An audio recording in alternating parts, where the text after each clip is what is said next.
Hello all of you, myself Tanmay Gupta. Welcome back to chemistry culture. और आज हमारा second lecture है on solid states, class 12 का chapter number 1।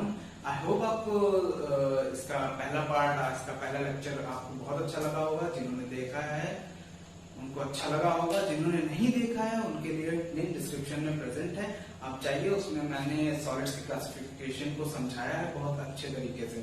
आज हम लोग बात करने वाले हैं हमारे स्पेस लैटिस के बारे में, ठीक है ना। आज हम लोग बात करेंगे सबसे पहले हम लोग बात करेंगे स्पेस लैटिस की। स्पेस लैटिस होता है, स्पेस लैटिस क्या होता है? स्पेस लैटिस एक अरेंजमेंट होता है। अरेंजमेंट किसका? कुछ भी हो सकता है। सॉलिड बना रहे हैं, केमिस्ट्री में है तो एटम्स हो सकते हैं, मॉलिक्यूल्स हो सकते हैं और आयंस हो सकते हैं। तो उनका जो रिप्रेजेंटेशन है, उनका रिप्रेजेंटेशन हमारे स्पेस में, यानी हमारे 3 डायमेंशनल स्पेस में जो उनका रिप्रेजेंटेशन होगा वो स्पेस लैटिस कहलाता है। जैसे हम लोग सपोज करते हैं एक क्यूब, ठीक है। एक क्यूब हम लोग सपोज करते हैं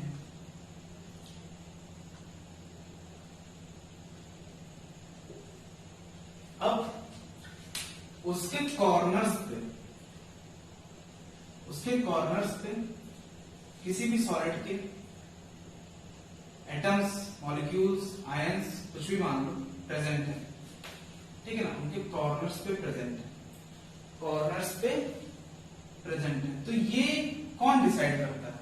ये रिप्रेजेंटेशन जो है ना किसी भी चीज का, किसी भी एटम, आयन या मॉलिक्यूल्स का स्पेस में representation with respect to each other, एक दूसरे के रेस्पेक्ट में उनकी जो पोजीशन है स्पेस में, उनका जो रिप्रेजेंटेशन है स्पेस में, वो स्पेस लैटिस कहलाता है, ठीक है ना। वो स्पेस लैटिस कहलाता है। अभी के लिए आप लोग ये कॉपी ले लीजिए, इसके notes at the end of the video आपको मिल जाएंगे, जितना भी मैं यहाँ पे पढ़ाऊंगा, ठीक। ये हो गया हमारा स्पेस लैटिस। अब हम बात कर लेते हैं हमारे दूसरा। स्पेस लैटिस क्या होता है? Representation of atoms, molecules and ions of any solid in space with respect to each other is called space lattice, ठीक है ना। अब स्पेस लैटिस में कोई भी सॉलिड बनाने के लिए आपको कोई पर्टिकुलर चीज चाहिए होगी ना। सॉलिड बना पहले से थोड़ी ना आया होगा। उसके लिए जैसे हम घर बनाते हैं तो हमको सबसे पहले ईंट की जरूरत होती है, फिर ईंट को जोड़ते हैं।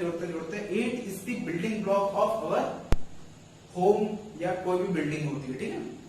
वैसे ही जो हमारा सॉलिड बनता है उसका भी एक बिल्डिंग ब्लॉक होता है, उसकी भी एक स्मॉलेस्ट यूनिट होती है जिससे मिलकर वो बना होता है। उस यूनिट को हम लोग कहते हैं यूनिट सेल। उस चीज को हम लोग कहते हैं unit cell. Unit cell is what? Unit cell is the smallest thing जिससे मिलके हमारा पूरा सॉलिड क्रिएट हुआ होता है। जैसे हम लोग घर बनाते हैं तो एक हम लोग ईटा जो है हमारा पत्थर, वो हमारा घर का बिल्डिंग ब्लॉक होगा। उसको हम लोग जोड़ते जाते हैं हमारे 3 डायमेंशनल स्पेस में, हमारा घर तैयार हो जाता है, ठीक है ना। वैसे ही यूनिट सेल एक सबसे छोटी चीज है जिससे मिलके हमारा पूरा का पूरा सॉलिड रेडी होता है। जैसे एक हम लोग एटम मान लेते हैं, एटम मान लिया है, ठीक। उसको हम लोग 3 डायमेंशन में जोड़ते चले जाएं, ऊपर भी, नीचे भी, राइट हैंड साइड भी, लेफ्ट हैंड साइड भी, चारों डायरेक्शन में, आगे भी पीछे भी। अगर हम लोग इस तरह से जोड़ते चले जाएं तो एक स्ट्रक्चर बन के रेडी हो जाएगा। एक स्ट्रक्चर रेडी हो जाएगा ना। तो उसी स्ट्रक्चर की बात करी गई है यहाँ पे। अगर हम लोग यूनिट सेल को 3 डायमेंशनल स्पेस में जोड़ते चले जाएं हर तरफ, एक यूनिट सेल है उसके ऊपर यूनिट सेल लगाते चले जाएं, नीचे लगाते चले जाएं, इधर लेफ्ट राइट आगे पीछे हर तरफ अगर हम लगाते चले जाएं तो हमारा एक सॉलिड बनके तैयार हो जाएगा। तो unit cell is the smallest quantity by which we can form the solid. Okay, तो ये हो गया हमारे यूनिट सेल की बात. अब हम लोग बात करते हैं types of unit cell. Unit cell के कुछ टाइप्स भी जो हमारे स्पेस में जो एटम्स को हम लोग रिप्रेजेंट करते हैं उनको हम लोग एक स्फीयर से रिप्रेजेंट करते हैं. जो हमारा एटम्स, मॉलिक्यूल्स, आयंस कुछ भी हम रिप्रेजेंट करते हैं स्पेस लैटिस में, वो हमारा एक स्फीयर होता है. स्फीयर, ठीक है ना. स्फीयर की फॉर्म में हम लोग उसको रिप्रेजेंट करते हैं. अब हम लोग आते हैं यूनिट सेल पे.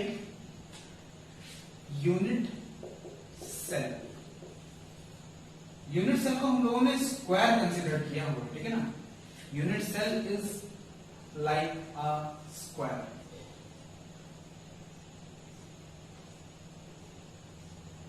ठीक है ना, स्क्वायर की तरह है unit cell.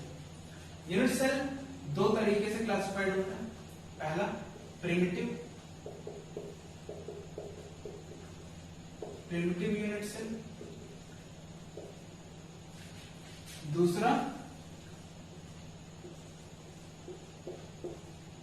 Non primitive unit cell. ठीक, non primitive unit cell. Primitive unit cell को हम लोग एक और नाम से जानते हैं. प्रिमिटिव यूनिट सेल को हम लोग नाम जानते हैं simple cubic unit cell. Simple cubic unit cell, ठीक. और जो हमारे नॉन प्रिमिटिव हैं वो फर्दर तीन टाइप्स में डिवाइड होते हैं. जो हमारे नॉन प्रिमिटिव हैं वो फर्दर तीन टाइप्स में डिवाइड होते हैं. पहला है हमारा face centred. Face centred cubic unit cell, जिसको हम लोग शॉर्ट फॉर्म में FCC भी बोलते हैं. ठीक है. दूसरा हमारा है body centred cubic unit cell, इसको हम लोग BCC के नाम से देखते हैं. और तीसरा है हमारा end centred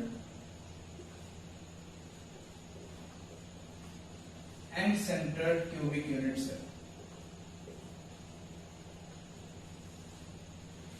and centred cubic unit cell. तो ये है हमारे यूनिट सेल के टाइप्स. अब ये क्या डिफाइन करते हैं इस चीज को समझते हैं. देखो, जो हमारा प्रिमिटिव यूनिट सेल है, primitive unit cell is in the form of square. Unit cell is in the form of square.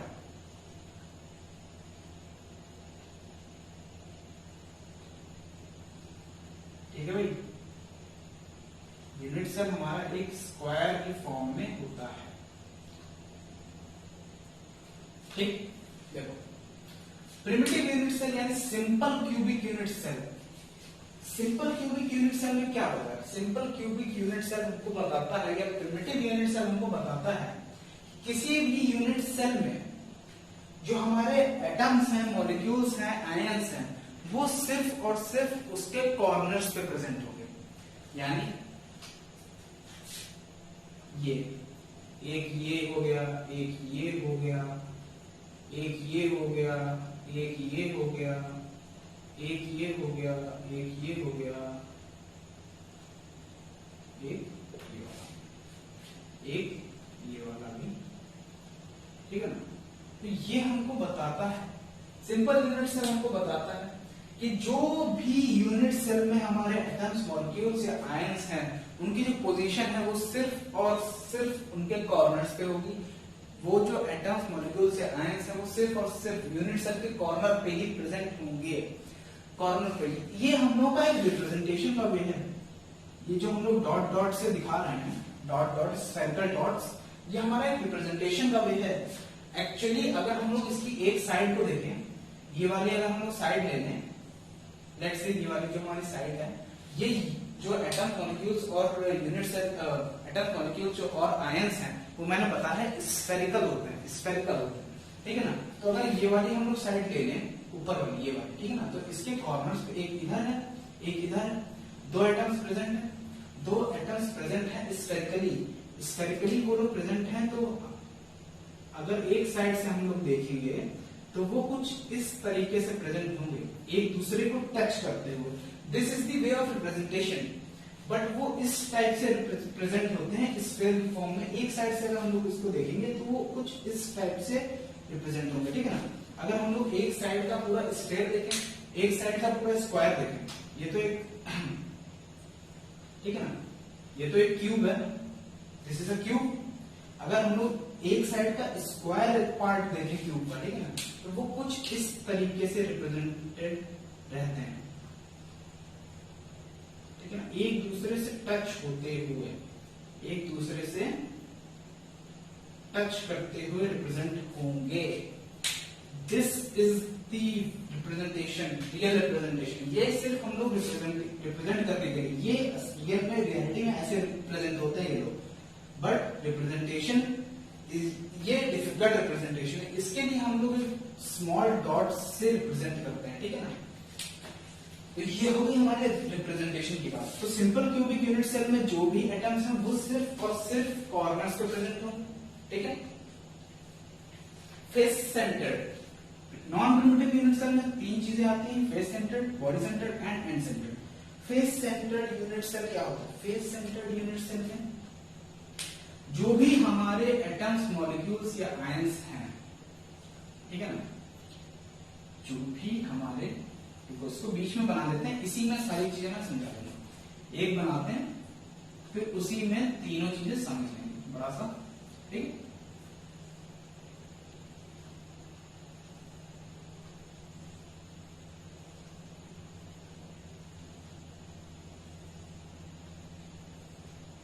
This is our cube, cube, ठीक है ना, this is our cube.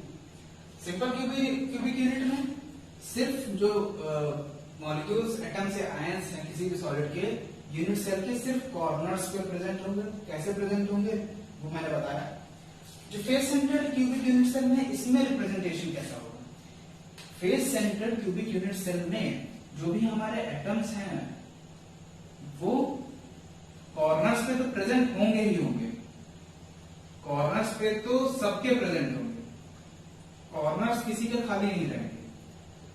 Her corner पे atom, molecule या ion किसी भी solid का present होगा ही होगा। बट इसके अलावा फेस सेंटर, नाम से ही पता चल रहा है, एक फेस के सेंटर पे, एक फेस के सेंटर पे अगर ये एक स्क्वायर हम लोग देखते हैं, इसका सामने वाला स्क्वायर, तो इसके जो सेंटर है ना, ये यहां पे भी एक एटम प्रेजेंट होगा at the centre of one face. Her face के सेंटर पे एक प्रेजेंट होगा, हर फेस के सेंटर पे एक एटम प्रेजेंट होगा। यानी इस वाले फेस पे देखें तो यहां पे एक प्रेजेंट होगा, ठीक है ना। इसके पीछे वाले फेस पे देखें तो एक यहां पे प्रेजेंट होगा। आप क्यूब इमेजिन करो, इधर वाली साइड पे देखें, इस वाली साइड पे, इस वाली साइड पे अगर हम देखें तो यहां पे प्रेजेंट होगा। सेंटर ऑफ ईच फेस, नीचे वाली साइड पे देखें, नीचे वाली साइड पे तो यहां प्रेजेंट होगा सेंटर ऑफ ईच फेस। इस साइड वाली हम लोग अगर साइड देखें तो कहीं यहां पे प्रेजेंट होगा, ठीक। ऊपर वाली अगर हम लोग साइड देखें तो कहीं यहां पे प्रेजेंट होगा, ठीक है। तो सारी फेसेस पे 6 फेसेस होती हैं हमारी एक क्यूब की, there are 6 faces in a cube. तो हर फेस के सेंटर पे प्रेजेंट होगा। देखो 1 2 3 4 5 6, हर फेस के सेंटर पे एक प्रेजेंट होगा। फेस सेंटर में एक एटम, कॉर्नर्स पे तो प्रेजेंट होगा ही होगा, बट उसके अलावा फेस सेंटर में हर फेस के सेंटर पे एक एटम, मॉलिक्यूल या आयन किसी भी सॉलिड का प्रेजेंट होगा यूनिट सेल के अंदर, ठीक है ना। तो ये हो गया हमारा face centre cubic unit cell. Face centre cubic unit cell में कॉर्नर्स पे तो प्रेजेंट होंगे ही होंगे एटम्स, बट उसके अलावा हर फेस के, क्यूब के हर फेस के सेंटर पे एक प्रेजेंट होगा, ठीक है ना, समझिए। अब हम लोग बात करते हैं body centre cubic unit cell की।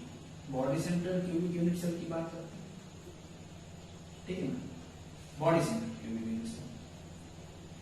Body centre cubic unit cell के भी जो यूनिट सेल है उसके कॉर्नर्स पे तो प्रेजेंट होंगे ही होंगे एटम्स, कॉर्नर्स पे तो प्रेजेंट होंगे ही होंगे, बट उसकी जो पूरी क्यूब की बॉडी है ना, जो क्यूब का सेंटर है, क्यूब के अंदर कोई बॉक्स लो आप, उसके अंदर का जो सेंटर होता है, कोई क्यूबिकल बॉक्स लो और उसको ऊपर से देखो तो जो उसके अंदर का सेंटर होता है ना, centre of inside, centre inside the box, उसका जो बीच का सेंटर होता है, उसके फेस का सेंटर नहीं, इस बार उसके फेस की सेंटर की बात नहीं हो रही, उस पूरे क्यूब के पर्टिकुलर सेंटर की बात हो रही है।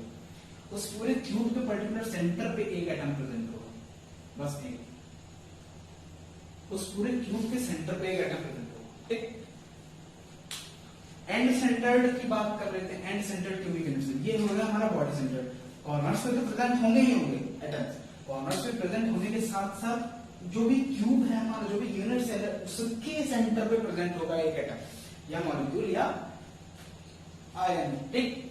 एंड सेंटर्ड में क्या होता है, एंड सेंटर्ड में देख लेते। एंड सेंटर्ड में जैसे फेस सेंटर्ड में हर फेस के सेंटर में प्रेजेंट था, फेस सेंटर में कॉर्नर्स में भी प्रेजेंट था एटम और हर फेस के सेंटर पर प्रेजेंट था, बट एंड सेंटर्ड यानी एंड्स पे मतलब कोई दो फेस ले लो, अपोजिट साइड के फेस, या तो ऊपर नीचे वाले फेस ले लो क्यूब में, या लेफ्ट साइड वाले ले लो, लेफ्ट एंड राइट साइड वाले सेंटर फेसेस ले लो, अपोजिट फेसेस लेने हैं दो अपोजिट फेसेस, या तो ऊपर नीचे वाले या लेफ्ट राइट वाले या आगे पीछे वाले, कोई भी दो फेसेस पे, कोई भी दो अपोजिट फेसेस के सेंटर पे प्रेजेंट होगा। अगर हम लोग आगे और पीछे वाला लें तो एक प्रेजेंट होगा यहां पे आगे वाले फेस के सेंटर पे और एक प्रेजेंट होगा पीछे वाले फेस के सेंटर पे, ठीक है ना। तो ये दो हो गए। अगर लेफ्ट और राइट वाले ने तो कॉर्नर्स पे तो प्रेजेंट होंगे ही, हर केस में कॉर्नर्स पे तो प्रेजेंट होंगे। अगर लेफ्ट और राइट वाला साइड लेने तो एक यहां पे प्रेजेंट होगा और एक यहां पे प्रेजेंट होगा, ठीक है ना। लेफ्ट और राइट वाला अगर हम लोग लें तो एक इसके कॉर्नर पे, एक इसके सेंटर पे, इस फेस के और उसके जस्ट अपोजिट वाले फेस के सेंटर। ये है हमारा end centred cubic unit cell, ठीक है ना। अब हम लोग इसके बात कर लेते हैं एटम्स पर यूनिट सेल की। Atoms per unit cell, atoms present per unit cell. Simple cubic की बात करते हैं। देखो इसका जो एक एटम है, ऐसे अगर मैं 2D में कैसे आपको मतलब समझा नहीं पाऊंगा, 2D है, 2D में बोर्ड 2D पे है, उतना ज्यादा अच्छे से समझ नहीं आएगा, लेकिन मैं पूरी कोशिश करता हूं। देखो जो हमारे ये वाला एटम है, एक एटम लो, एक एटम कितने चीजों से डिवाइड हो रहा होगा सोचो। जैसे हम लोगों ने एक ये क्यूब लिया, उसके कॉर्नर्स पे ये एटम्स हैं, ठीक, ये एटम्स हैं, ये इक्वली हैं, जैसे ये है एक एटम, ठीक है ना। अब देखो ये यूनिट सेल है, अब यूनिट सेल के बाहर भी तो जा रहा है ना, यूनिट सेल के एटम बाहर भी तो लाई कर रहा है ना, बाहर।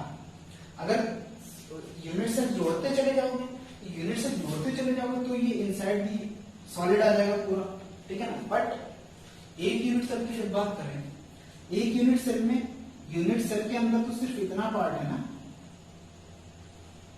इसका इतना पार्ट है, इसका भी इतना पार्ट है, इसका भी इतना पार्ट है, इसका भी इतना पार्ट है, ठीक है ना। बाकी सब तो बाहर का है ना हिस्सा, बाहर का हिस्सा है तो बाहर का एक्सक्लूड कर दिया गया, क्योंकि atoms present per unit cell, unit cell के अंदर कितना एटम प्रेजेंट है, कितना एटम यूनिट सेल के अंदर प्रेजेंट है वो बताना है हमको एटम्स पर यूनिट सेल से।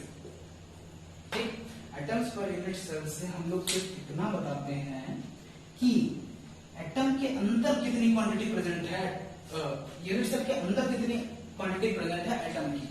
एटम के यूनिट सेल के अंदर तो इसका इतना पार्ट लिया है, इसका भी इतना ही पार्ट है, इसका भी इतना पार्ट है, इसका भी इतना पार्ट है। बाकी जो पूरा स्पेयर है, आगे का, पीछे का, ऊपर का, इस साइड का, वो तो बाहर है ना यूनिट सेल के, वो थोड़ी ना कंसीडर्ड होगा इसमें, वो यूनिट सेल के बाहर का है। तो जो एक एटम होता है, मैं इसका एग्जैक्ट बता देता हूं, जो ये एक एटम होता है, ये एक कॉर्नर का एटम यूनिट सेल के अंदर 1/8 में डिवाइड होता है, 1/8। जो ये वाला पार्ट है ना, वो पूरे एटम का, मतलब जो यूनिट सेल के अंदर वाला पार्ट है, वो पूरे एटम का 1/8 पार्ट होता है। ठीक है ना, कॉर्नर में, कॉर्नर याद रखना, कॉर्नर का जो एटम होता है, एक कॉर्नर का एटम, वो एटम जो भी यूनिट सेल के अंदर लाई करता है, वो 1/8 पार्ट होता है एक एटम का। ये चीज याद रखना, ठीक है ना। अब 1/8 पार्ट होता है एक एटम का। ठीक, एक एटम का 1/8 पार्ट। तो भैया पूरी यूनिट सेल में कितने हैं, पूरी यूनिट सेल में कितने एटम्स प्रेजेंट हैं, 1 2 3 4 5 6 7 8 8 एटम्स प्रेजेंट है एक यूनिट सेल में, 8 एटम प्रेजेंट है, और हर एटम का 1/8 पार्ट उसके अंदर है, यूनिट सेल के अंदर है। तो देखो 8 एटम प्रेजेंट है, ठीक, 8 एटम प्रेजेंट है, और हर एक एटम का 1/8 पार्ट यूनिट सेल के अंदर है, यानी 1/8 पार्ट यूनिट सेल के अंदर है। तो आंसर कितना आया, 1।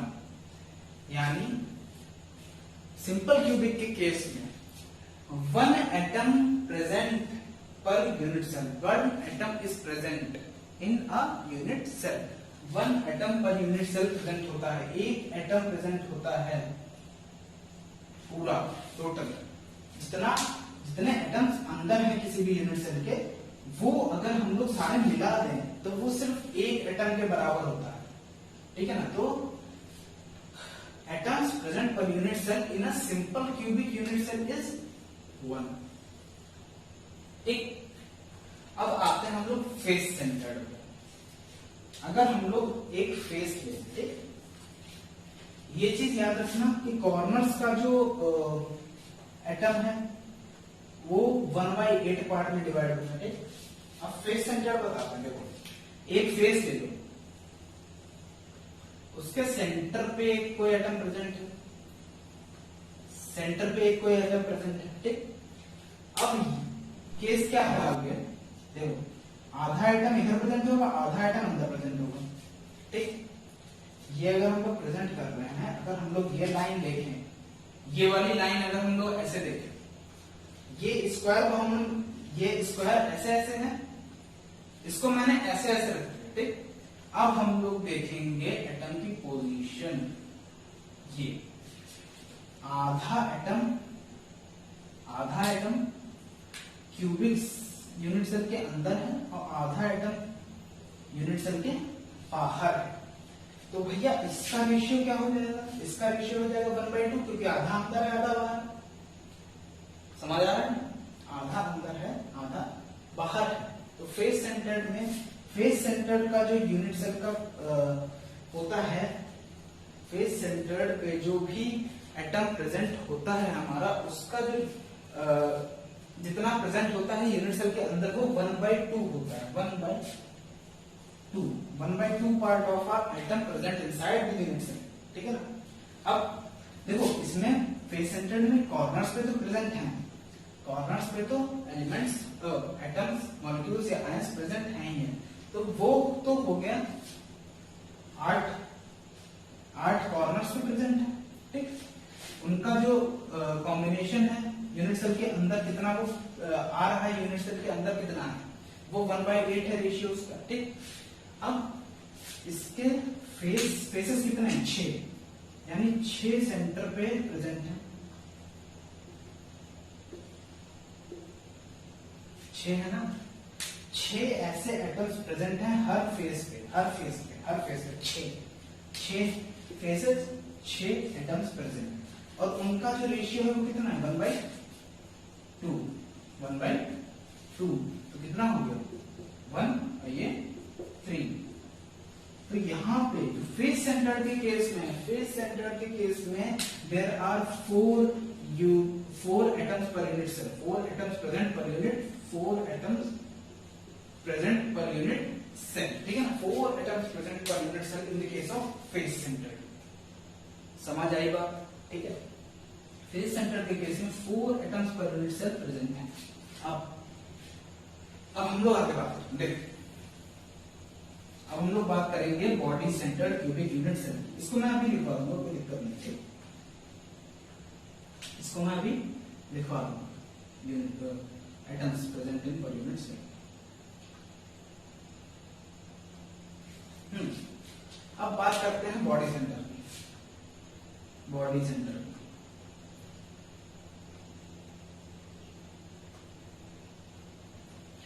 सेंटर की बात करते हैं तो बॉडी के सेंटर में एक एटम प्रेजेंट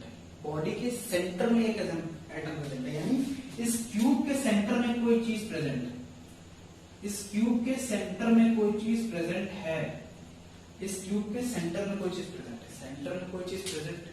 है। क्यूब के अंदर कोई चीज रखी है। तो वो पूरी की पूरी क्यूब के अंदर है। उसका कोई भी पार्ट क्यूब के बाहर नहीं जा रहा है। तो बॉडी सेंटर्ड में 8 कॉर्नर्स पे तो हैं, 8 एटम्स हैं जिनका रेशियो 1/8 है। कॉर्नर्स के एटम्स का रेशियो 1/8।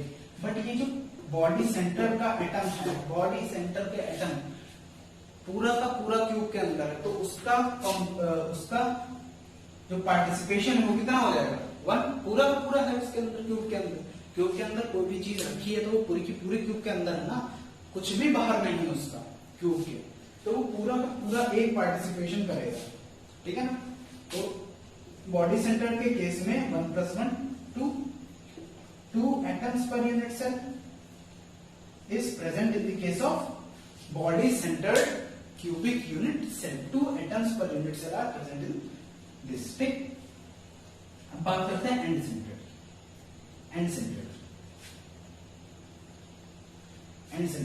सेंटर्ड में क्या है, कॉर्नर्स पे तो प्रेजेंट नहीं है, बट कोई 2 अपोजिट फेसेस के सेंटर पे प्रेजेंट है। एक ये प्रेजेंट है, एक इसके फेस पे, एक इसके फेस, दोनों अपोजिट फेसेस और दोनों के सेंटर पे प्रेजेंट है। फेसेस पे आधा डिस्ट्रीब्यूशन होता है, आधा अंदर आधा बाहर। कोई भी एटम किसी भी फेस के सेंटर पे है तो फेस के सेंटर का आधा एटम बाहर होगा, आधा एटम अंदर होगा, तो इसका डिस्ट्रीब्यूशन हो जाता है 1/2। 8 कॉर्नर्स पे तो प्रेजेंट है, उनका पार्टिसिपेशन 1/8। और 2 एटम है जो फेस के सेंटर पर प्रेजेंट है, 2 एटम, उनका पार्टिसिपेशन 1/2। तो कितना होगा 1 1 2 atoms per unit cell are present in end-centered cubic unit cell। ठीक, ये है हमारा पूरा क्यूबिक यूनिट सेल का कॉन्सेप्ट कि किस तरीके से यूनिट सेल के अंदर अरेंजमेंट होता है एटम्स का, आयंस का या मॉलिक्यूल्स का। एटम्स पर यूनिट सेल देखो, तो इसमें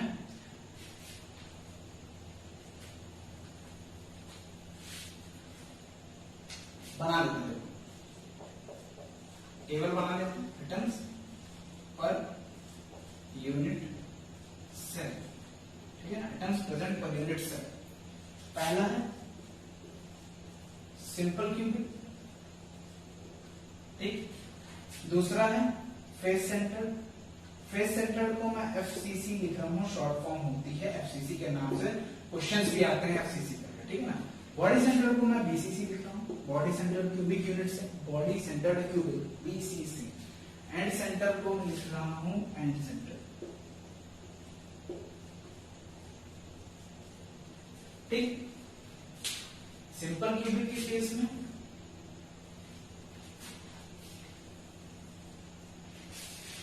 देखो, सिंपल क्यूबिक के केस में 8 एटम्स प्रेजेंट हैं जिनका पार्टिसिपेशन 8 है, यानी 8 इंटू 1/8। इस तरीके से लिखना तो तुमको याद रहेगा कि ये कैसे हुआ, ठीक है ना। तो 1 atom per unit cell present है, ठीक। फेस सेंटर्ड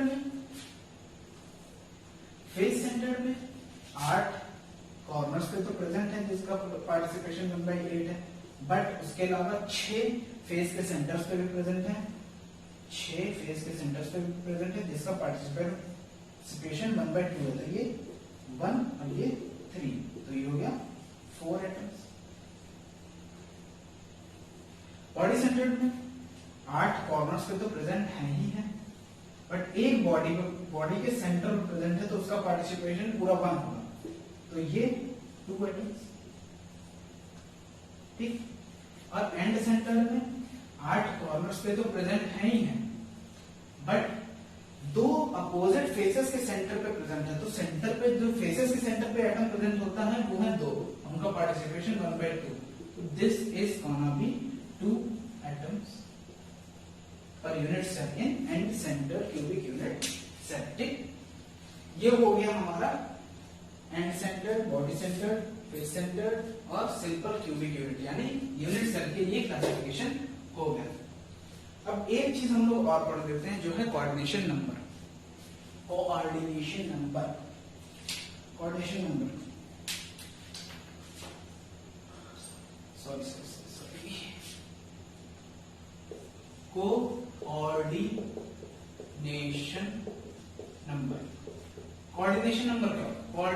नंबर क्या होते हैं? कोऑर्डिनेशन नंबर होते हैं वो, जैसे ये एटम है, कोई भी कॉर्नर का एटम है यूनिट सेल पे।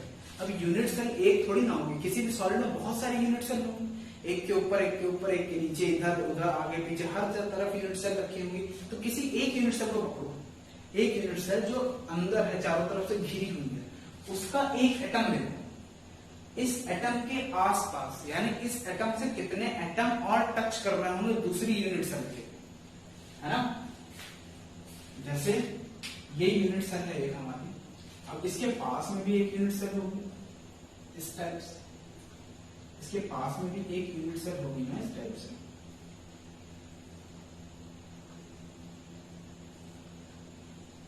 ठीक। अब इसके भी ये एटम्स प्रेजेंट होंगे, ये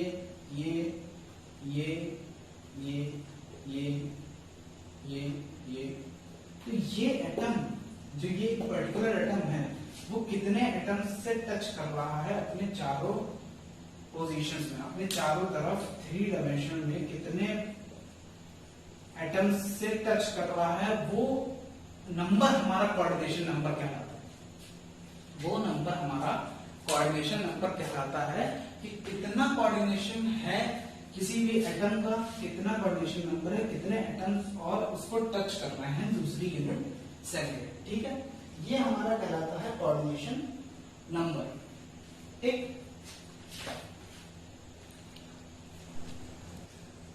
है। कोऑर्डिनेशन नंबर समझ आया। कोऑर्डिनेशन नंबर क्या होता है? कोऑर्डिनेशन नंबर कोई भी एटम्स कितने एटम्स से अपने चारों तरफ टच कर रहा है, वो कोऑर्डिनेशन नंबर होता है। अब कोऑर्डिनेशन नंबर की वैल्यूज मैं बता देता हूं आपको इन सब के लिए, ठीक है ना। कोऑर्डिनेशन नंबर मतलब एक एटम कितने एटम से टच करेगा, वो कोऑर्डिनेशन नंबर होता है किसी भी एटम का, ठीक। तो मैं बता देता हूं, सिंपल क्यूबिक के केस में, in case of simple cubic unit cell के केस में कोऑर्डिनेशन नंबर की वैल्यू होती है 6। सिंपल क्यूबिक यूनिट सेल के केस में कोऑर्डिनेशन नंबर की वैल्यू होती है 6, ठीक है। 6 कोऑर्डिनेशन नंबर होता है सिंपल क्यूबिक का कोऑर्डिनेशन नंबर, ठीक है ना। इसको CN से डिनोट करूंगा, ठीक, CN से। फेस सेंटर्ड के केस में होता है coordination number 12 coordination number 12। Coordination number की वैल्यू होती है 12, यानी एक एटम तो इस सेंटर का 12 एटम से टच में है तो 12। बॉडी सेंटर 8, बॉडी सेंटर के कोऑर्डिनेशन नंबर की वैल्यू होती है 8, और एंड सेंटर के कोऑर्डिनेशन नंबर की वैल्यू, एंड सेंटर के एक्चुअल कोऑर्डिनेशन नंबर की वैल्यू डिफाइंड नहीं है या डिफाइंड है, तो अभी आई थिंक 12 ही होती, क्योंकि इसको शायद 12 ही होती है, 12 ही होती है, ठीक है ना, 12 कोऑर्डिनेशन नंबर, ठीक है। तो ये है हमारा कोऑर्डिनेशन नंबर। आई होप आपको समझ आया होगा यूनिट सेल के बारे में, हर चीज के बारे में आपको समझ आया होगा। अगला लेक्चर हमारा होगा क्रिस्टल सिस्टम पे ऑफ वेरियस लैटिसेस पे, ठीक है ना। तो बने रहिए केमिस्ट्री कल्चर के साथ, पढ़ते रहिए, मजे करते रहिए। I hope you all will do very well in your exams. तो बने रहिए केमिस्ट्री कल्चर के साथ और सब्सक्राइब कर दीजिए हमारे चैनल। तब तक के लिए नमस्कार, मिलते हैं अगली वीडियो।